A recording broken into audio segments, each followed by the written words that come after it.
നമസ്കാരം. The AM ചാനലിലേക്ക് എല്ലാവർക്കും വീണ്ടും സ്വാഗതം. വൈൻ നിർമ്മാണത്തിൽ ആഴമായ പാരമ്പര്യവും പുതുമയും നിറഞ്ഞു നിൽക്കുന്ന ഒരു പ്രദേശമാണ് ജോർജിയ. ആ പാരമ്പര്യത്തിൻ്റെ ആത്മാവാണ് KTW എന്ന വൈൻ ഫാക്ടറി. ജോർജിയൻ വൈൻ കലയെ ലോകമെമ്പാടും പ്രശസ്തമാക്കുന്ന ഒരു സ്ഥാപനമാണിത്. ഇവിടുത്തെ വൈൻ നിർമ്മാണം മുന്തിരിത്തോട്ടങ്ങളിൽ നിന്നും ആരംഭിക്കുന്നു. പലതരത്തിലുള്ള മുന്തിരി ഇനങ്ങൾ ഇവിടെ ശേഖരിക്കുന്നു. പല നാളത്തെ പരിചയസമ്പന്നതയുള്ള വിദഗ്ധർ മുന്തിരി തിരിച്ച് കഴുകി പിഴുതി ജ്യൂസ് തയ്യാറാക്കുന്നു. തുടർന്ന് വൈൻ നിർമ്മാണത്തിൻ്റെ ഭാഗമായി ഫെർമെൻറ്റേഷനിലേക്ക് കടക്കുന്നു. ഇവിടെ ആധുനിക സ്റ്റെയിൻലെസ് സ്റ്റീൽ ടാങ്കുകളിലും പരമ്പരാഗതമായ രീതിയിൽ കളിമണ്ണ് കൊണ്ട് കുഴച്ച കുടങ്ങളിലും വൈൻ തയ്യാറാക്കുന്നു. അവിടെ വൈൻ നിർമ്മാണത്തിൻ്റെ എല്ലാ ഘട്ടങ്ങളും ഞങ്ങൾക്ക് ഞങ്ങളുടെ ഗൈഡ് പറഞ്ഞു തന്നു. അവിടെ പാലിക്കേണ്ട കാര്യങ്ങൾ എല്ലാം തന്നെ ഞങ്ങൾക്ക് പറഞ്ഞു തന്നിട്ട് ഞങ്ങളെ അവർ ഫാക്ടറിയുടെ ഉള്ളിലേക്ക് കൂട്ടിക്കൊണ്ടുപോയി. പല ബാച്ചുകളായി തരംതിരിച്ച് ഓരോ ഗൈഡുകളുടെ കൂടെയാണ് ഞങ്ങളെ അകത്തേക്ക് കൊണ്ടുപോയത്. ഞങ്ങളുടെ ബാച്ചിൽ ഓസ്ട്രിയ, ജപ്പാൻ, കസാക്കിസ്ഥാൻ എന്നീ രാജ്യങ്ങളിലെ ടൂറിസ്റ്റുകൾ ഞങ്ങളുടെ കൂടെ ഉണ്ടായിരുന്നു.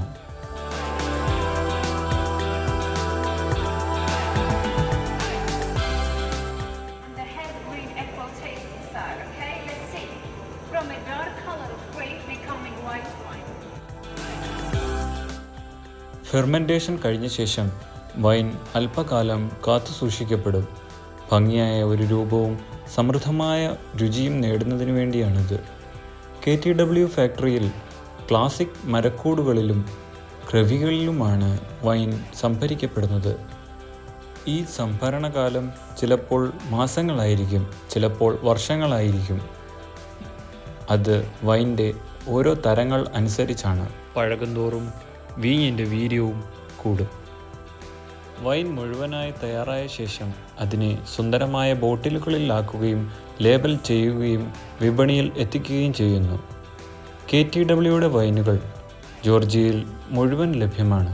കൂടാതെ നിരവധി രാജ്യങ്ങളിലേക്ക് കയറ്റി അയക്കുന്നു. റെഡ്, വൈറ്റ്, റോസ്, സ്പാർക്ലിംഗ്, ചാച്ച തുടങ്ങിയ വിവിധ തരം വൈനുകൾ ഓരോരുത്തരുടെയും രുചിക്ക് അനുയോജ്യമായി ഇവിടെ തയ്യാറാക്കപ്പെടുന്നു. പഴയതും പുതിയതുമായ തിബിലിസി നഗരത്തിൻ്റെ ഹൃദയത്തെ ബന്ധിപ്പിക്കുന്ന വെളിച്ചത്തിൻ്റെ ഒരു രൂപമാണ് ബ്രിഡ്ജ് ഓഫ് പീസ്. ഇവിടേക്കാണ് ഞങ്ങൾ അടുത്തതായി പോയത്. 2010 തുറന്നുകൊടുത്ത ഈ ബ്രിഡ്ജ് പ്രശസ്ത ഇറ്റാലിയൻ ആർക്കിടെക്റ്റ് മിച്ചലെ ദ ലുക്കിയുടെ രൂപകൽപ്പനയാണ്. 150 മീറ്റർ നീളമുള്ള DNA രൂപത്തിലുള്ള ഈ ബ്രിഡ്ജ് മുഴുവൻ ഗ്ലാസും സ്റ്റീൽ കെട്ടിടഘടനകളും കൊണ്ട് നിർമ്മിച്ചതാണ്. രാത്രിയാകുമ്പോൾ 30,000 LED ലൈറ്റുകൾ ചേർന്ന് സമാധാനവും ഐക്യവും പ്രതിനിധീകരിക്കുന്ന രീതിയിൽ മിനുങ്ങുന്നു. ഇനി തുടങ്ങുകയാണ് ആകാശത്തിലൂടെയുള്ള ഒരു ചെറിയ യാത്ര. ഇത് ജോർജിയൻ തലസ്ഥാനമായ തിരക്കേറിയ തിബിലിസിയിൽ നിന്നും പ്രകൃതിയുടെ ഹൃദയത്തിലേക്ക് നമ്മെ കൊണ്ടുപോകുന്ന കേബിൾ കാർ യാത്രയാണ്. കേബിൾ കാർ മൃദുലമായി ഉയർന്നു തുടങ്ങുമ്പോൾ കുർസാലി നദി എങ്ങനെ നഗരം മുറിച്ചു കടക്കുന്നു എന്നതിൻ്റെ ശാന്തമായ കാഴ്ച, പഴയ തിബ്ലിസി നഗരത്തിൻ്റെ ഇഷ്ടിക കെട്ടിടങ്ങളും പാതയോരത്തെ കെട്ടിടങ്ങളുടെ വർണ്ണാഭതയും നമ്മുടെ ഹൃദയത്തിൽ പതിയേണ്ട ഒരു അനുഭവം തന്നെയാണ്.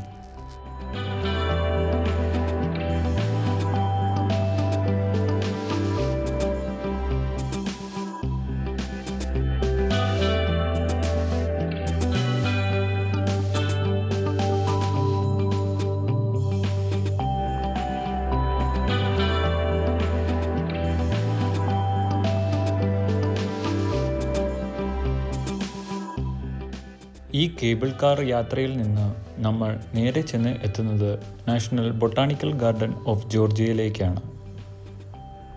1811 ഔദ്യോഗികമായ ബൊട്ടാണിക്കൽ ഗാർഡനായി പ്രഖ്യാപിച്ച ഈ സ്ഥലം ഇന്ന് 10,000 സസ്യജാതികൾക്ക് നിവാസമാണ്. പച്ചപ്പിനിടയിൽ നടന്നു നോക്കാൻ പാതകളുണ്ട്. ഒളിച്ചിരിക്കുന്ന ചുരങ്ങളും നിരവധിയായ ദൃശ്യങ്ങൾക്കും വഴിയൊരുക്കുന്നു. കുടുംബങ്ങളായി എത്തുന്നവർക്ക് പൂർണ്ണമായി ആസ്വദിക്കാൻ പല സൗകര്യങ്ങളുണ്ട്. എൻ്റെ സഹയാത്രികർ കാൽനടയായി താഴെ എത്തിയെങ്കിലും കൗതുകം ലേശം കൂടുതലായതിനാൽ ഞാൻ സിപ്പ് ലൈനിലൂടെ താഴെ എത്തി.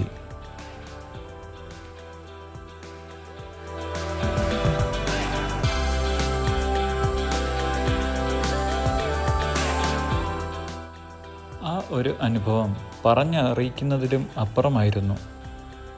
അതിനുശേഷം കേബിൾ കാർ വഴി തന്നെ ഞങ്ങൾ തിരിച്ചു ടിബിലിസി നഗരത്തിലേക്ക് വീണ്ടും എത്തി.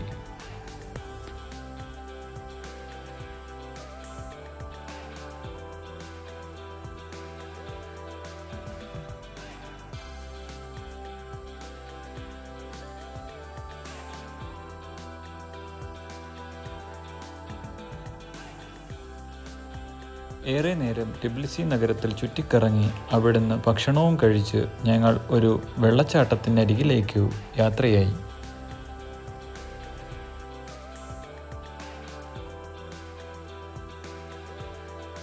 വെള്ളച്ചാട്ടത്തിൻ്റെ മനോഹാരിത ദർശിച്ചതിനു ശേഷം ഞങ്ങൾ ഫോട്ടോഷൂട്ടും കഴിഞ്ഞ് നഗരത്തിലൂടെ നടന്നു. മനോഹരമായ കാഴ്ചകൾ.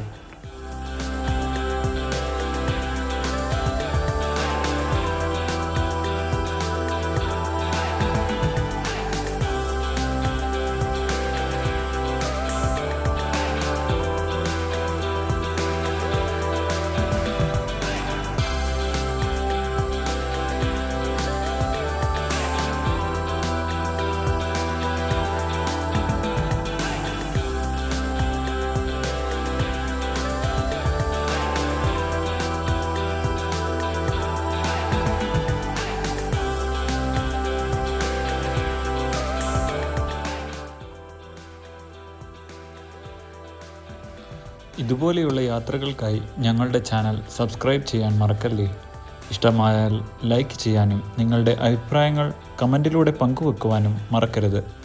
വീണ്ടും മറ്റൊരു വീഡിയോവുമായി കാണാം. Good bye.